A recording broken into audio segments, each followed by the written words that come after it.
So please welcome Carol Maricove, who will be introducing, oh, you didn't know. Yeah. Pattie McCarthy, surprise!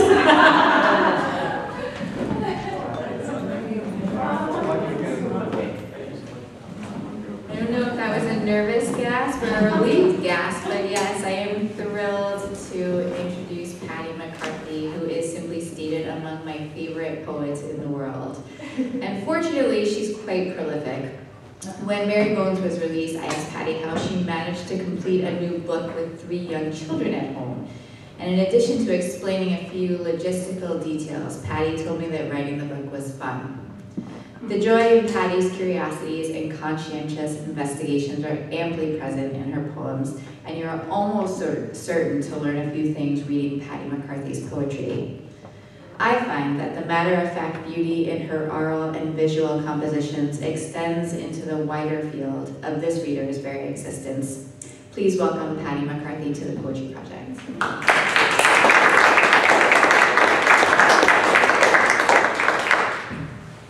Thank you so much. Oh, I'm so excited. Thank you so much. Thank you, Stacey. It's really very nice to be here.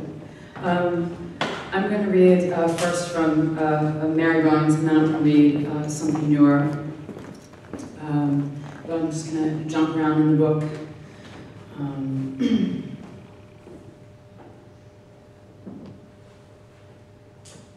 Mary is arrested. Mary is released from prison. One of the afflicted girls, possibly Mary, possibly Mercy, the specter of Mary. Mary becomes ill, and Mary is blamed. Mary is arrested again. Martha testifies that Mary confessed to lying. Martha, Mary, and Mary are hanged. Mary reports that the ghost of Mary appeared to her and proclaimed her innocence. Mary appears. Mary testifies. The soft glow of a halo, the soft glow of reading microfiche. ABVM. He asked, and she replied, I'm comfortable with those odds. And what does Annunciation smell like? Girls clapping erasers, parochial cloakrooms, a well-dressed Italian woman's skincare regimen, milk, Desitin.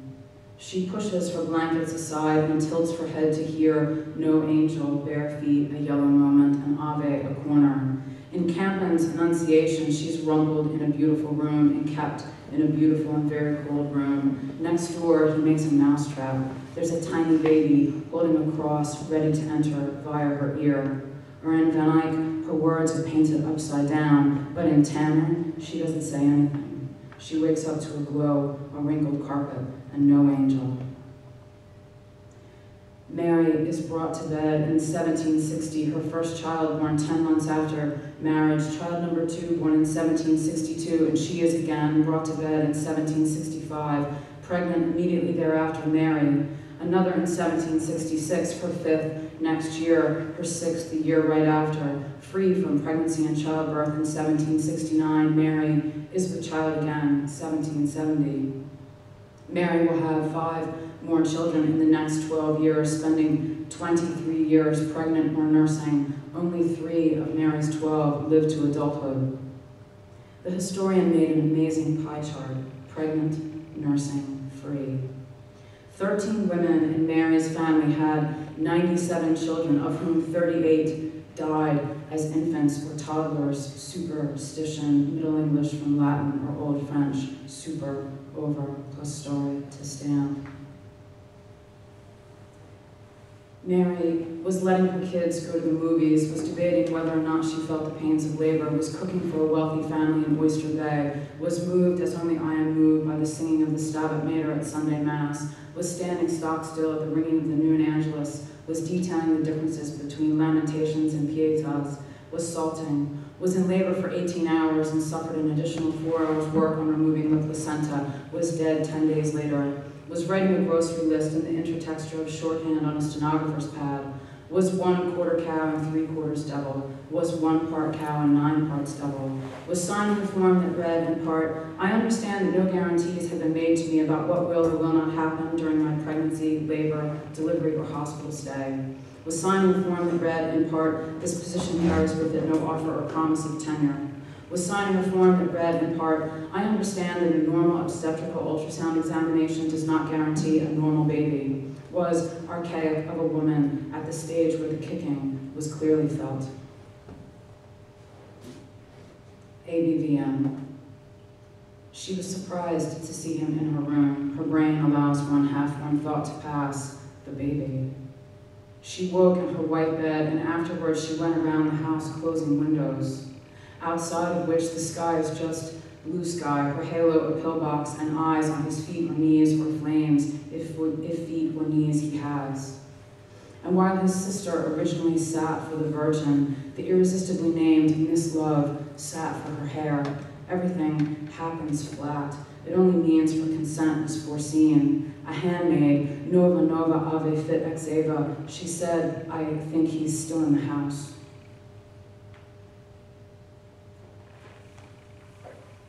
ABVM. Vernacular from Verna, homeborn slave. In this 12th century icon, he's already in her body, the body of a child, not an infant or a fetus, and upright. His head where her ribcage, her sternum should be, not upright, but rather in need of aversion to turn. The part of a cannon behind the bore, the back part of a rifle or gun barrel, archaic, a person's buttocks, verb, transitive, archaic. Put a boy into breeches after being in petticoats since birth. He's already always there, and yes, he's always already there, and the boy's dream. Unlike so many in which she is surprised in the act of reading, wherein she doesn't even turn her head, she cocks her ear, a still even in icon's dress, even her spindle still. Have you a daughter? Mary Tudor, where's your hot sister? Emmett picks up half a robin's eggshell, what tiny veiled Mary could go to see in that. Mary was at a checkpoint entering the Chernobyl exclusion zone, was catching sight of herself in full length in the shovel glass, was not at all surprised that a man would go and fuck some 20-year-old Nellie Parra, was the medal's second miracle, giving a woman with cholera a smooth delivery, was the fourth and final wife, was full of grace, was spoiled in a British climate, was churching with her nursling, was putting up crooked numbers. Was your Grace's mistress, was given a warm-hearted and enthusiastic reception in Ireland, 1911. Was delivered of a boy. Was the smallest church in autumn, was a cryptanalyst at NSA, was the pseudonym of a cryptanalyst at NSA, was driving an amphibious car from Miami to New York, was a minor aristocrat, was not short of suitors, was take the key and lock her up, was engineering her escape from Bellevue Place, was please don't let me fall, was how does your garden grow, was often during teething a pelican in her piety, was it so fortunate Mary's good with the baby, was such a dear baby. Cult of the Virgin. She looks like a Goya in that, wait, she is a Goya. And the baby tightly swaddled and handed over by the midwives, a fat baby like a turkey. If Pietà is a Vesper build is an image for evening, what is the corresponding image for morning? A fat baby, swaddled with the smell of sleep with her froggy little mouth out of which a murmuration, silent, O Moyle, this is your sister, that is the smell of her sleep is swaddled up with her, this. This image is part of a cycle of frescoes. This image is in the public domain, filed under Christmas clip art in error. Have you a daughter? This is your sister. And child, and transferred to canvas, oil on wood, a unified perspective. In fact, Bellini's pear seems to have been painted by someone who has never taken care of a baby. And in this sentence, as in the painting, the two are one physical unit. I type it one-handed, my own in my lap, asleep on my arm. Let's occupy the same space. Let's have a conversation, a conversion, version. To turn with her eyes in a bowl with her wheel, the men have books. Let's anachronistically occupy the same space and then not speak a word to each other. Amidst all that drapery, the naked baby perched the adult hand gesture, his left foot either about to alight onto her hand or take off from it. Speak a word to each other. A votive picture, they are still silent, and then she said, I birthed him halo first. Mary was a horizontal collaborator, was when the bell breaks, was safe as houses, was Our Lady of Private Devotion, was nervously waiting for word, was the daughter and only surviving child, was crushing his head with her immaculate foot, was being with child pride, travailing in birth, was pain to be delivered, was I do not know, says the great bellowed bow, was his three Marys like bits of puzzle, was in partouette postpartum, was the most popular name for a girl from 1880 through 1947, was unseated by Linda in 1948, was the most popular name for a girl from 1953 through 1961, was unseated by Lisa in 1962, was the 109th most popular name for a girl in 2010, was stolen from an oratory in 1969, was ruined by pigs and mice and eventually burned, was dressed in red and restored in public, was bargaining for the safety of her babies' bodies, was looking at last like someone who had been through labor, was happy but labored at last, was clutching her infant and seeing no angels and at last, was the glow of expectation, was what to expect when, was that glow that is waiting. A still even, homeborn first winter, the act of reading. A still even, willing to suckle a nursling enough to make a summer. She resembles herself, postured, horizontal, in partu, the ox eating a veil in the manger. Her belly hardened, first from below, and she thought, that feels familiar. The final wife, birds pass overhead, speak a word to each. In Romberg, the light source is hidden, her gesture is missing, is no longer a blessing. She was cupping the light in one direction. The newborn is not preternatural. Still, Brancusi's newborn, 1915, is still the most like you. Where is my egg?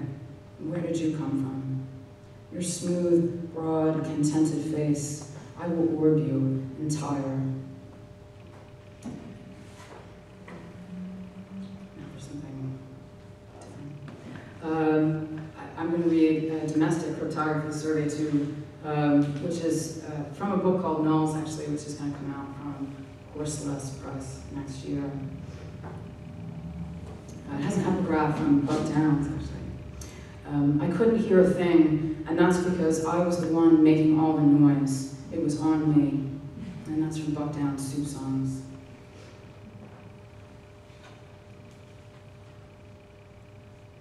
On reading Banner Capille in the OT waiting room, make your mouth noun shape, now make your hands open verbs, make each limb flex now against and into the big gym, the elephant room, now the platform swing, clothespins, wooden, snaps, zippers, the invisibility cloak, no standing on chairs, no running, now no moving furniture. Make your mouth open vowels, make your finger pinch an O, now what's next light bright, what's next messy play. Did you see the New York Times? It said kids can outgrow autism, LOL. On reading the panic virus in the OT waiting room, a woman kneels with all the paperwork of a diagnosis spread out over 3 chairs over and over. She says their names, she says they're twins, yes, twins. Like most of us, she ignores the sign pleading with us not to use cell phones in the waiting room. I position myself so I can look through the reception window and staff door through to the big gym for a glimpse of him. Do you have your exhaustion letter? She's reading parenting, she's laughing. The mommy wars are a joke once you see the autism mommy wars. Toy Story the first is on, and all the boys playing on the floor compare the state of their broken woodies and buzzes at home. Cotton Mather, long after Salem, became an inoculation advocate and had his house firebombed. A pox upon it, the note said. Interesting. The way we talk to one another as though through the blades of a floor fan, medium setting, this word, awareness of one's body in space. And his explanation of the Big Bang, so that we are all made of stars, so that volcano is a verb, so that a great noise still vibrates in our jaws, rattles around in our heads, pulses, the windows down, the thump, thump, thump of air, 40 miles an hour. There, that's the sound now. Don't drive faster or slower. Let him be interesting, but not too interesting. It's a new prayer. I wrote it myself. On prepping class in the OT waiting room. Prepping Eckes and McElroy while waiting and thinking about secret languages and language acquisition, Cold War punk rock, while our heroes engage in airy persiflage. The little red fox is hungry. The little red fox doesn't know he's in a house. Privacy is where the first studies. Privacy rooms are temporary private spaces for nursing mothers. I think when they say architectural, they mean it's more serious than domestic. When I say go, take these sentences one at a time. Otters eat waffles. Hey, Daddy, want big fish. Please, cheese in hand. Early multi-unit utterances, the emergence of syntax. This is a wug. Now there is another one. Not single spies, but in battalions. On reading The Age of Autism while waiting at a piano lesson. I'm so glad this book is available on Google Books, so I don't have to give it the dignity of purchase or library circulation. This is Munchausen by poetry. On reading Uta Frith in the OT Waiting Room, Part 1. The nodding and flapping bee, confused do and see. We are what we attend to. What's that from? Our experience is what we attend to is William James, but we are what we attend to is Mahangi's Shikshant Mahangi, but must be a reference to James. Anyway, we are what we attend to. On reading Uta Frith in the OT Waiting Room, Part 2. A boy reads on the platform swing while holding a weighted texture ball, and a girl rolls across the big gym in a padded tunnel, both of them working their asses off, outgrowing. She would write nothing but O's. She was always making O's, large and small, but always drawn backwards. I have an envelope. It says OT receipts. And the woman across from me explains the organizing principles of her autism closet. A closet drama is a thing and a genre. If you cannot be sure, guess. This screening is from mother-infant dyads. On thinking about Fugazi and Nabokov in the OT waiting room. I am a patient boy. I wait, I wait, I wait, I wait. I think about the sun and signs and symbols for whom everything is a cipher, and all around him there are spies but in battalions. Triangles coax and drift, and we are to anthropomorphize them like the lamp in an old IKEA ad. Theory of mind, a great phrase, I like thinking it. But I'm thinking too about passing and monitoring autistic bodies, a phrase I don't like but think every day. On reading Hans Asperger, translated Uta Frith, in the OT Waiting Room, Part 1.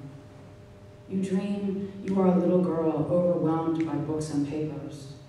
She explains to the receptionist that her son hid all of the shoes today, every shoe in the house. He left only one shoe out, and so they're all wearing slippers. The receptionist laughs, tells her it's not the first time she's heard this.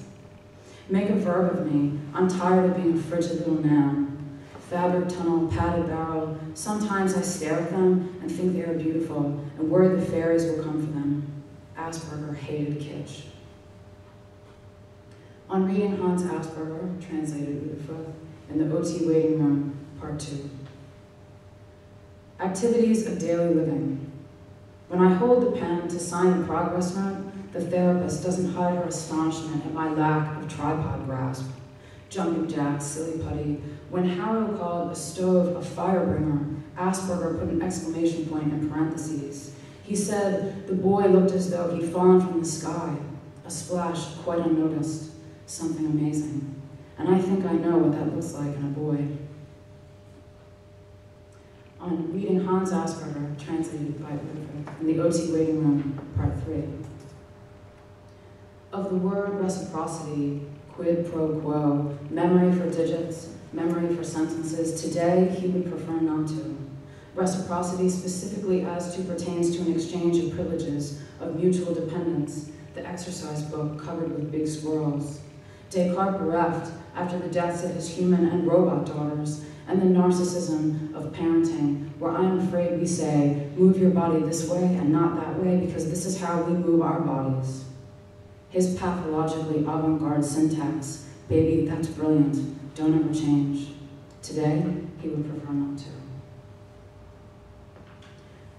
On reading Hans Asperger, translated Uta Frith, in the OT Waiting Room, Part 4.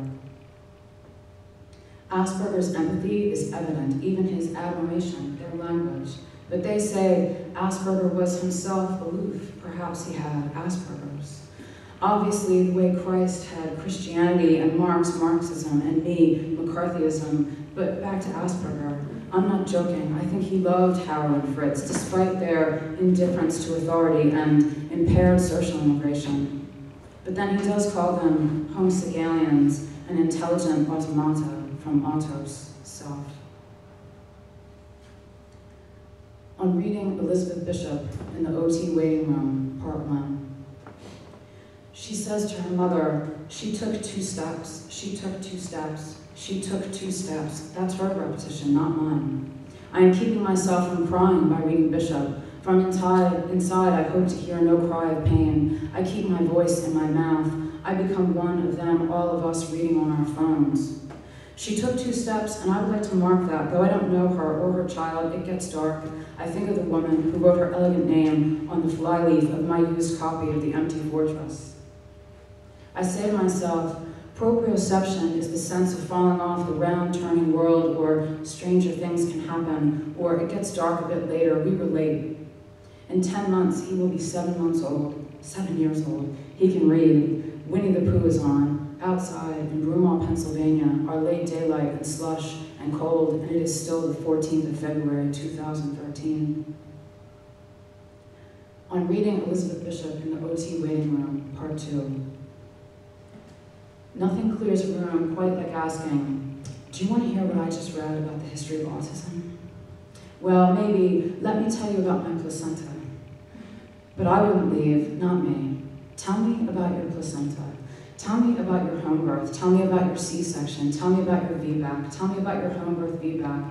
Tell me about your contractions. Tell me about your transition. Tell me about your active labor. Tell me about your nuchal screen. Tell me about your sequential screen. Tell me about your amniocentesis. Tell me about your childhood fever. Tell me about your birth plan. Tell me about your epidural. Tell me about your cowboy anesthesiologist. Tell me about your episiotomy. Tell me about breech presentation. Tell me about witch hazel. Tell me about ice packs. Tell me about your back labor. Tell me about your colostrum. Tell me about your milk coming in. Tell me about your NICU experience. Tell me about nursing your twins. Tell me about pumping in your office. Tell me about your bossy OB. Tell me about your pelvic girdle pain. Tell me about your precipitous labor. Tell me about your prolonged labor. Tell me about your water birth. Tell me about giving birth on all 4s. Tell me about your mucus plug. Tell me about your bloody show. Tell me about stripping your membranes. Tell me about your ring of fire. Tell me about your hippie midwife. Tell me about your clogged ducts. Tell me about the first shower after giving birth. Tell me about your mastitis. Tell me about your sleeplessness. Tell me about your sleeplessness. Tell me about your sleeplessness. Tell me, tell me, tell me, tell. Thank you very much.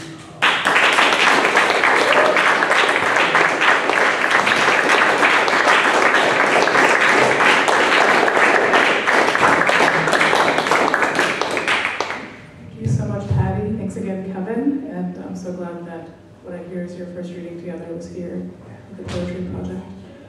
And thank you all for being here, and I hope to see some of you back here next week.